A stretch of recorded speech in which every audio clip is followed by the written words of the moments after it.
Subscribe करे खातिर लाल button दबाई और भोजपुरी के ताजा अपडेट पहिले पावे खातिर घंटी वाला बटन दबाई।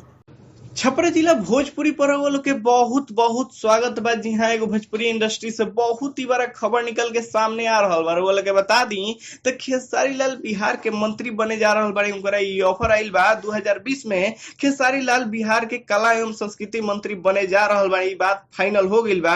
ऐसे बता दी तो ये पूरा न्यूज का बा, पूरा मामला का बा, एक खबर के माध्यम से सब कुछ बताएं सन। तो बने रही वीडियो के साथ, वीडियो के अंत ले देखी, वीडियो के लाइक ना भूलें। रउआ लोग के बता दी तो खेसारी लाल बीते दिन पटना में एगो स्टेज शो कैला हन, जेमे तेजस्वी यादव और उनकर भाई तेज प्रताप यादव पहुंचे रहे लोग फीता काटे के। प्रोग्राम भी बहुत ही अच्छा भइल। वही जाए ऐलान कैले तेजस्वी यादव कि अगर 2020 में हमसे के सरकार आइल तो खेसारी लाल के कला एवं संस्कृति मंत्री जरूर बनावल जाई। खेसारी लाल पर हंसे लगले, कहले कि अगर लोग जौन चाहे हम लोग तौन होई, काहे कि खेसारी लाल आज के डेट में भोजपुरी के नंबर 1 बन चुकल बारे और उनका से बढ़िया केहू कला एवं संस्कृति मंत्री नहीं हो सकत। ऐसे रउआ लोग के बता दी तो खेसारी लाल तेजस्वी यादव के बहुत प्रशंसा कैले। साथ साथ तेजस्वी यादव भी खेसारी लाल के जम के प्रशंसा कैले, उनका बारे में बतैले कैसे ही आगे बढ़ ले, इतना बढ़िया मुकाम पर पहुंच गई बारे। इसे बता दी तो बहुत ही दिलचस्प खबर ई बा कि खेसारी लाल मंत्री बने जा रहा बारे, वो कला एवं संस्कृति मंत्री।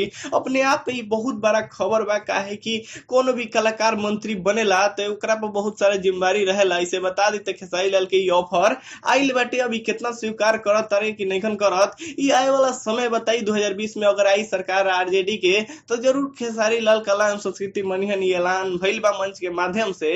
अगर ई लोग के वीडियो बहुत ही अच्छा लागल तो वीडियो के लाइक करी, शेयर करी, कमेंट करी। अगर अभी ले चैनल के सब्सक्राइब नहीं कैले तो लाल बटन दबा के चैनल के सब्सक्राइब करी। वही जब बगल में घंटी वाला बटन हुई ओकरो के दबाव ना भूली, ताकि लोग के अपडेट आसानी से मिल सको। धन्यवाद।